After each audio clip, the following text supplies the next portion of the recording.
BITH for breaking up with my fiancé after she hit my face and caused serious medical damage. I am 27 and my ex-fiancé is a 25-year-old woman. We had a fairly decent relationship for 5 years and planned to marry in fall 2025. No kids. We both have professional jobs, shared an individual interests and our own group of friends. We probably would have had a nice life together. I've always known about her excessive and over-the-top fear of insects, especially spiders and worms, and I've always done my best to be sensitive to this. Complete avoidance is impossible. One evening at a friend's house, we were sitting out on a back patio with the other couple talking, roasting marshmallows, having a few beers and having a nice night. The next thing I remember is waking up in the ER with her crying and explaining what had happened. She saw a non-venomous spider on my forehead that I was not even aware of and freaked out. She picked up a cheap metal container that held a citronella candle and proceeded to bash my forehead, she thinks 5 times, until she was sure the spider was gone. The result was 8 staples, internal brain trauma and second-degree burns all over my face. It's been 6 months since this happened and the burn scars are still slightly visible.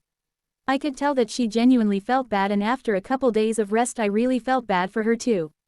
I didn't want to see her feeling guilty for her compulsion, but at the same time, after thinking and talking to friends, I decided it was best to call the engagement off. I explained that I really didn't blame her and also that I didn't want her to blame herself for my injuries, but that I personally didn't want to go through another situation like that again. A few days later, after failing to convince me to change my mind, she left and I haven't heard from her since. It's been 6 months since the event and of course I miss her, but I'm wondering if I was wrong here. She had freaked out in the past when insects had scared her, but never to the point of harming anyone. She wasn't able to explain why she had reacted like this. She was not drunk and the people whose house we were at were very close friends. I really don't understand, but it has caused lasting damage to me.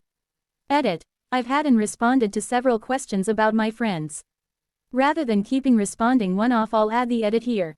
I largely didn't include anything about them above because they couldn't do much. My longtime friend, the guy, was the one who took the candle from her and his wife called 911. I was sitting next to my ex and the other couple was directly across the fire pit. According to my friend, it happened fast and unexpectedly. Sounds like the paramedics were there less than 10 minutes after it happened. Neither of them remember seeing a spider or any other bug, and both said that my ex was freaked out when she saw what she'd done to me, like she didn't remember. But she did remember because she told me the story in the hospital. In any event, the guy is the one who strongly supported me when I decided to leave her.